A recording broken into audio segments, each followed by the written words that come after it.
Welcome to the channel. Today, we explore the 8 dirtiest countries in the world as of 2025. From smog-filled cities to plastic-choked rivers, we'll witness the devastating impact of pollution on human life and our planet. This exploration is about understanding the challenges, acknowledging the urgency, and hopefully inspiring change. Our journey begins in India, a land of vibrant culture and unparalleled beauty, yet increasingly, a land struggling to breathe. Delhi, the capital city, often earns the unfortunate title of the world's most polluted city. Here, the air quality index frequently reaches hazardous levels, particularly during the winter months, a toxic cocktail of vehicular emissions, industrial discharge, and the burning of crop stubble in neighboring states. Respiratory illnesses are rampant, children and the elderly bear the brunt of it. But amidst the bleakness, there are glimmers of hope. The Indian government has implemented various initiatives to combat pollution, promoting cleaner fuels, investing in public transport, and raising awareness about the environmental crisis. Community groups are working tirelessly, planting trees and advocating for change. The fight for clean air in India is a complex one, requiring a multi-pronged approach involving government policies, technological innovation, and a collective responsibility to protect the environment. Our journey takes us now to China, an economic powerhouse that has witnessed unprecedented growth and development over the past few decades.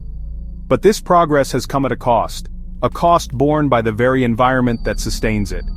China faces an overwhelming challenge: water pollution.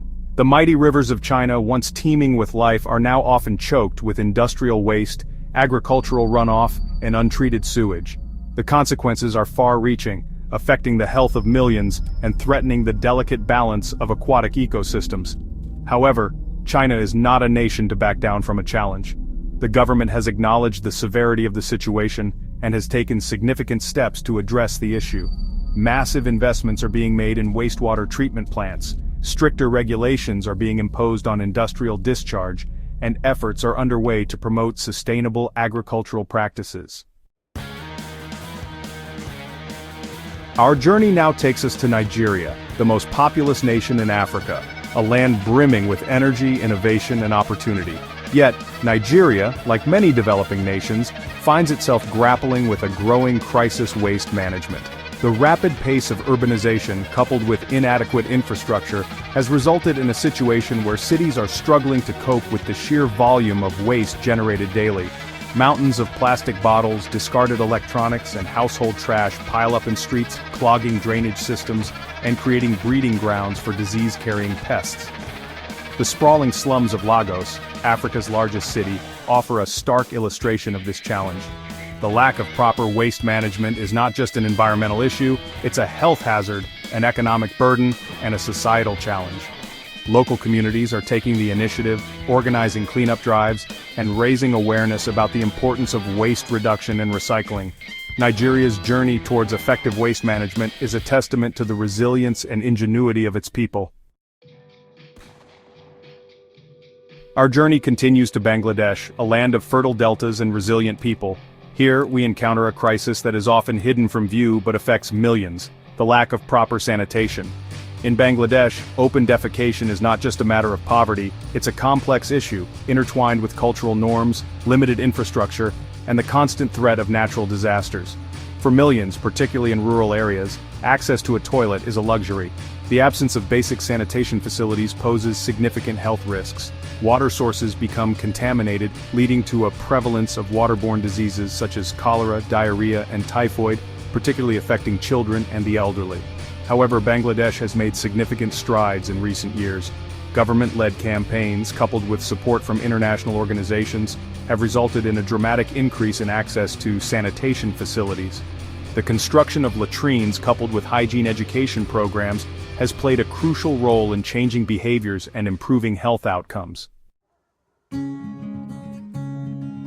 Our journey now takes us to Pakistan, grappling with the environmental consequences of rapid industrialization. Industry has fueled economic growth but left a legacy of pollution affecting citizens' health. Toxic effluent from factories finds its way into rivers and streams. The air, thick with smog, hangs heavy over urban centers. Respiratory illnesses and cancer rates are rising. Amidst this, there are glimmers of hope. The government is recognizing the urgency. New regulations encourage cleaner production technologies. Our journey takes us to Indonesia, a sprawling archipelago of over 17,000 islands, a nation of breathtaking beauty and unparalleled biodiversity. Yet, Indonesia faces the growing pains of urbanization, with air pollution as a visible manifestation. Jakarta, the capital, is a bustling megacity. But the air tells a different story. A perpetual haze hangs over the city, a toxic cocktail of emissions and industrial discharge. The consequences are respiratory illnesses, particularly among children and the elderly. The situation is worsened by coal-fired power plants. However, there is a growing awareness of the need for change. The government is promoting public transport and stricter emission standards for vehicles while investing in renewable energy sources. Our journey continues to Brazil, a nation blessed with vast natural resources from the lush rainforests of the Amazon to the fertile farmlands of the Cerrado. Yet Brazil faces a growing crisis: agricultural pollution. Brazil is a major producer and exporter of soybeans, beef, and sugarcane. But this comes at a cost. Pesticides and fertilizers harm the environment and health. Runoff contaminates water sources, harming aquatic life. Pesticides drift into communities, posing health risks. Deforestation in the Amazon leads to biodiversity loss and greenhouse gas release. Sustainable agriculture is crucial for Brazil and the planet. Our journey culminates in Afghanistan, a nation ravaged by decades of conflict and instability. Here the environment has become a silent victim, bearing the scars of war and neglect. Afghanistan in 2025 stands as the stark reality of what happens when conflict and environmental degradation collide. Years of war have left their mark on the Afghan landscape. Unexploded ordnance contaminates vast tracts of land, posing a constant threat to communities. The destruction of infrastructure has crippled waste management systems, leaving cities and towns drowning in garbage. Access to clean water is a daily struggle for millions.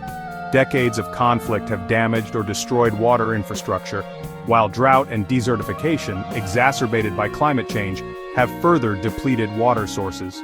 The health consequences are devastating. Waterborne diseases, respiratory illnesses, and malnutrition are widespread, particularly among children. Afghanistan's journey towards environmental recovery is intertwined with its path to peace and stability.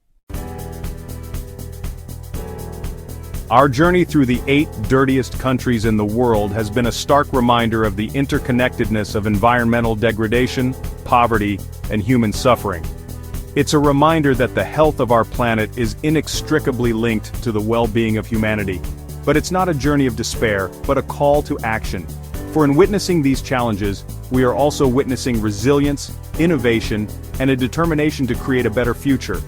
From the community activists fighting for clean air in India to the entrepreneurs tackling waste in Nigeria, we see glimmers of hope emerging from the most challenging of circumstances.